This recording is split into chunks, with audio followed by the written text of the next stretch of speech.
రోగు తప్పినోని సోప చేస్తానంటే దెబ్బలు నగతే పడతాయట. గిదైతే పెద్దలు చెప్పిన ముచ్చట. గాడికే వచ్చింది మన రాష్ట్రంలో కూడా ఇప్పుడు ముచ్చట. ఇద్దరు గవర్నమెంట్ ఆఫీసర్లు కష్టపడి చదువుకొని పైకి వచ్చిన వాళ్ళు ఏదో గవర్నమెంట్ ఆఫీసులో కొలువు సంపాదించుకున్నాక ఈ రాజకీయ నాయకులకు ఎన్నుకో ముందు మరి ఏం పాడ ఏమి ఇస్తానో మరి అలా చిన్న ఏడబెట్టమంటే గాడ సంతకాలు పెట్టిరట. సార్ సంతకాలు పెడితే మరి ఏమన్నా రేపన్నాడే నీకెందుకు అన్నిటి నేనున్న మా ముఖ్యమంత్రి అయినా నేను మంత్రి అయినా మొత్తం రాష్ట్రం మొత్తం మా చేతుల్లో ఉంది, మేము పుణ్యానికి ఎక్కినాం అనుకుంటున్నావా? ఎప్పటికున్నా మేమే ఉంటాం అనుకుంటూ ఎట్ట పాడైండో కానీ ఈ ముచ్చటంతే కదా అనుకుంటారా. మన కేసీఆర్ కొడుకు కేటీఆర్ ముచ్చట. ఈ కార్ల పంచాయతీలట ఏం చేసిడు, అది 55 కోట్ల పంచాయతీ కదా, ఆ 55 కోట్ల పంచాయతీల నోటీసులు వచ్చినాయట. ఏమనగానేమో సారు డిజెట్ ఇల్లు, ఇక A2 A3 A3నేమో వాళ్ళ గవర్నమెంట్ ఆఫీసర్లు వచ్చిరట. ఇప్పుడు ఈయనతో పాటు వాళ్ళు కూడా ఇక్కపోతాడు పాడైపోయినాయేమో మంచి ఆయమన్న చట్టాలు వచ్చినాయట. మంచి మంచి సెక్షన్ల కింద పెట్టినట. ఒక సెక్షన్ ఏమో యావజీవం వాళ్ళకేనట గోవిందమంగళం. ఇంకా 2-3 చట్టాలు మరి ఏమి రకాల చట్టాలు చదువుకున్న వాళ్ళకి మీకేరక నాకేమేరక పెద్ద కానీ బుర్రలు అనుకుంటే నేనున్నా కానీ అయితే పడితే యావజీవన పడవచ్చు, లేకపోతే 7 నెలలు జైలైనా పడవచ్చు. కానీ ఉత్త పుణ్యానికి సంతకాలు పెట్టిన పాపానికి మేమేడ కలిగించుకుంటున్నాడు ఆయన అనుకుని ఆఫీసర్లు పర్సన్ అవుతుంటారు.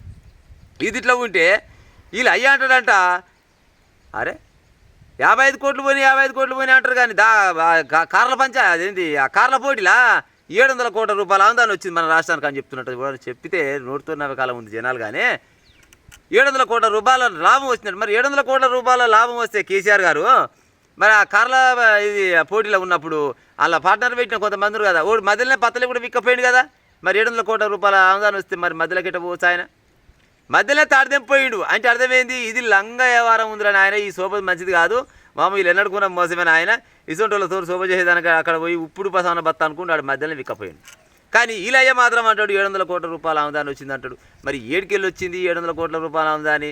700 కోట్ల రూపాయల ఆమదాని వస్తే ఎవడన్నా లచ్చిందే వాటం వస్తే తర్వాత దగ్గర పెట్టిపోతుండ వస్తున్నా ఎవడన్నా? ఇదంతా ఏం లేదు, వీళ్ళు సంపాదించుకోవడం కోసము రాష్ట్రంలో ఉన్న అధికారులని ప్రతి ఒక్కరిని చిన్న ప్యూన్ క్యాన్ నుంచి పెద్ద పెద్ద ఆఫీసర్ దాకా వాడుకున్నారు. ఇవాళ ఈ కేసులన్నీ బయటకు వస్తారు. ప్రభుత్వం మారింది కదా అనుకుంటే ఈసారి కూడా మళ్ళీ నేనే వస్తుండొచ్చు. ఇక వస్తే ఇక ఈసారి వచ్చిన ఇక నన్ను అడిగేటోడు లేడు, నేనే రాజు నేనే మంత్రి అనుకుంటు. కానీ జనాలు అంతా కళ్ళు తెరిచి బయటకు పంపిస్తారు కదా.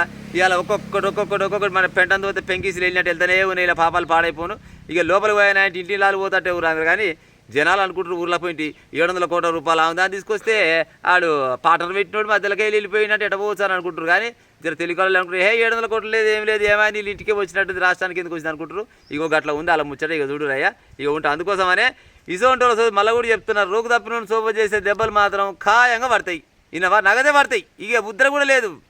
అందుకోసమనే శోభ చేసేటప్పుడు ఆఫీసర్లు ఇక నుంచి అయినా కానీ వాళ్ళన్నా గిట్నే ప్రభుత్వ అధికారులు ఉంటారు కదా, ఈ ఎమ్మెల్యే చెప్పిండు, ఈ మినిస్టర్ చెప్పిండు, ఈ మంత్రి చెప్పిండు, ఏం కాదు ఆ మంత్రి ఎమ్మెల్యేలు అంటే వాళ్ళు ఎప్పుడు శాశ్వతంగా ఉండరు. గుర్తుపెట్టుకోరి, మీరు గవర్నమెంట్ అధికారులు కాబట్టికే ఎన్నడుకున్నా కానీ మీరు 4 రోజులు ఎక్కువ రోజులు ఉంటారు. అలా 5 ఏళ్ళు ఉండిపోతారు. అలా మాట ఇంటారు అంటే మీ సంసారం ఆగం, మీ ఇల్లాగం, మీ పిల్లలాగం అంతాగం ఇక ఉంటాం మరి.